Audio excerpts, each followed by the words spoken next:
Hai guys, FTX baru saja menolong dua perusahaan besar kripto ini karena mereka ada ancaman likuidasi untuk kondisi yang sekarang sedang terjadi. Kita akan lihat apakah ini benar-benar tulus.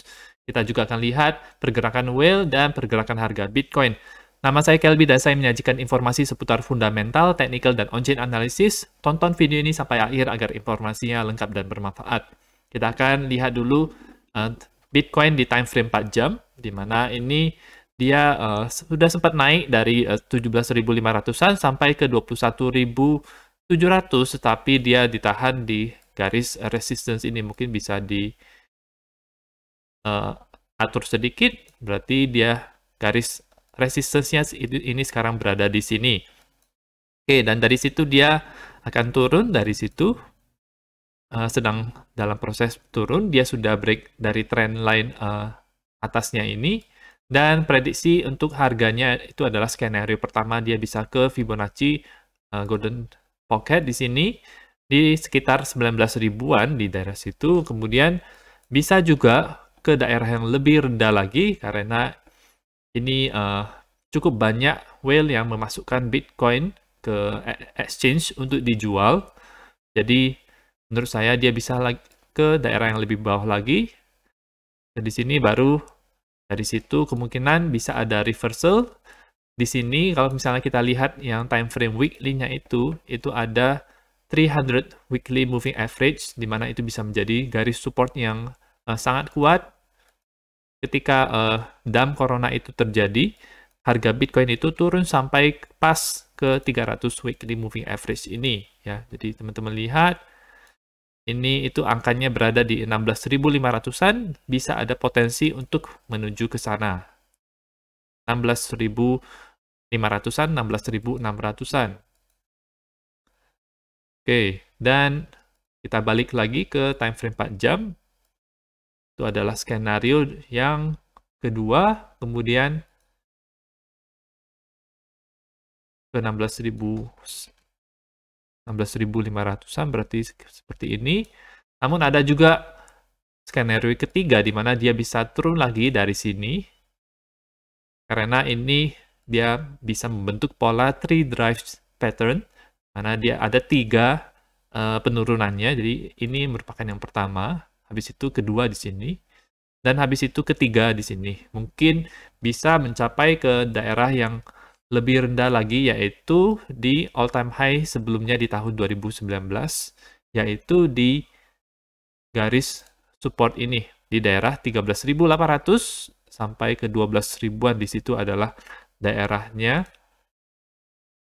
Saya bisa buat kotak di sini. Jadi target terendahnya itu adalah 12.000.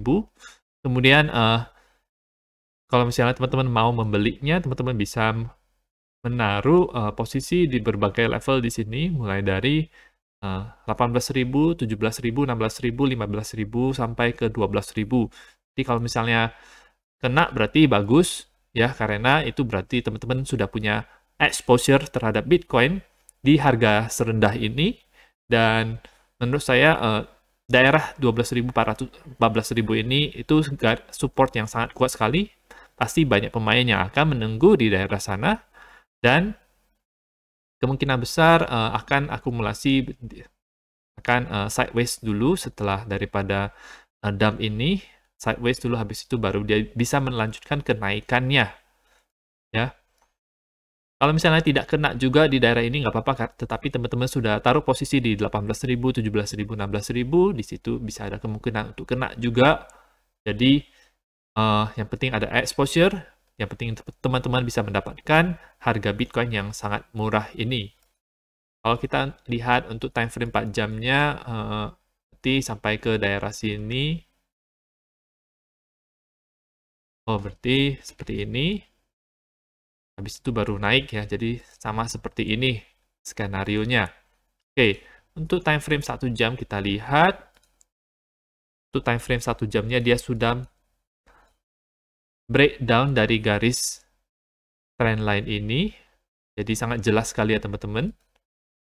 Ini adalah garis trend line-nya, dia sudah breakdown, jadi targetnya adalah bisa ke 61,8 atau dia di garis support selanjutnya yaitu di sini 17.600-an. Di situ ada kemungkinan bisa bounce juga dari situ ya teman-teman. Oke. Untuk Bitcoin dominance bagaimana? Untuk Bitcoin dominance masih sama saja seperti kemarin. Ethereum juga mengikuti pergerakan harga seperti ini ya teman-teman. Jadi sudah breakdown ke bawah juga dari trend line ini. Tembus ke bawah. Oke.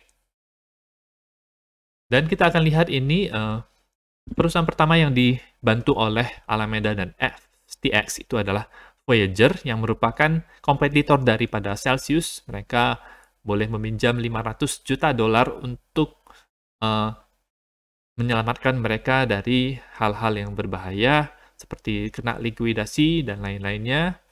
Ada yang pertama dia dapat 200 juta itu mix cash dan USDC, kemudian yang kedua adalah 15.000 Bitcoin sekitar 309 juta Senin kemarin.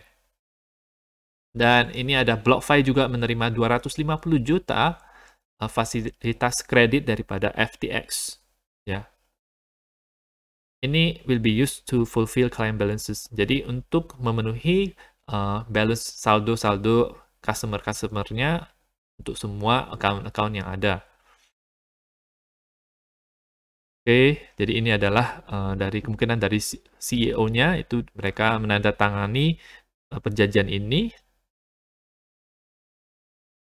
Oke, dan ini adalah informasinya teman-teman bisa lihat sendiri.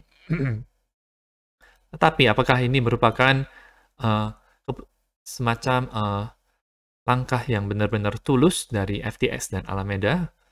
Dilihat dari sini kalau kita lihat apa yang ditulis oleh Plancy, FTX dan Alameda itu seperti JP Morgan-nya di dunia kripto. Mereka membantu, kemudian mereka akan mengambil sebagian daripada equity-nya atau asetnya. Alameda membantu 500 juta dolar kepada Voyager, FTX bantu 250 juta dolar kepada BlockFi. Tapi apa yang dilakukan terhadap Celsius tidak dibantu sama sekali ya teman-teman. Padahal ini dua terancam, ini juga terancam, tapi tidak dibantu ke sini. Dan kita tahu bahwa Celsius itu adalah kompetitor daripada Voyager, jadi semacam pekerjaan yang sengaja di sini. Ya. Dan kita tahu juga beberapa minggu yang lalu, FTX sudah siap-siap untuk mengakuisisi beberapa perusahaan tersebut dengan uang miliaran dolar ya. Dan ini kita tahu juga Alameda Research yang menjual STI-nya itu menaruh Celsius Network di dalam suatu masalah besar di sini. Jadi semacam ingin menyudutkan Celsius. Mereka ingin mengambil aset-aset daripada Voyager dan BlockFi, suatu rencana yang menurut saya kurang baik, yang cukup toksik ya, dan merugikan banyak orang di dunia kripto. Jadinya harga aset-aset kripto, Bitcoin, Ethereum, dan lain-lain itu jadi turun. Dan pasti banyak orang yang rugi karena perbuatan seperti ini. Mereka berada di posisi yang kuat, mereka sengaja untuk menjebak suatu perusahaan agar terkena likuidasi, dan mungkin FTX akan datang sebagai penyelamat ketika likuidasi tersebut terjadi dan akan membeli perusahaannya. Bisa jadi seperti itu ya. Oke, kita akan lihat ini ada Inspo Crypto, dia suka memantau pergerakan whale yang menaruh Bitcoin kepada di spot exchange.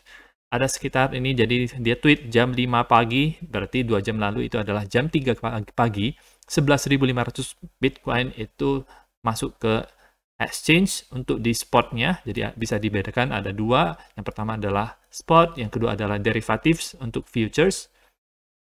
Nah, dia tidak mimpi market maker dan entities dengan 100 sampai 1000 Bitcoin ini with rising fund flows at the same time. Jadi mereka lah yang menaruh Bitcoin ini di exchange. Akibatnya apa? Akibatnya adalah harga Bitcoin sekarang turun dari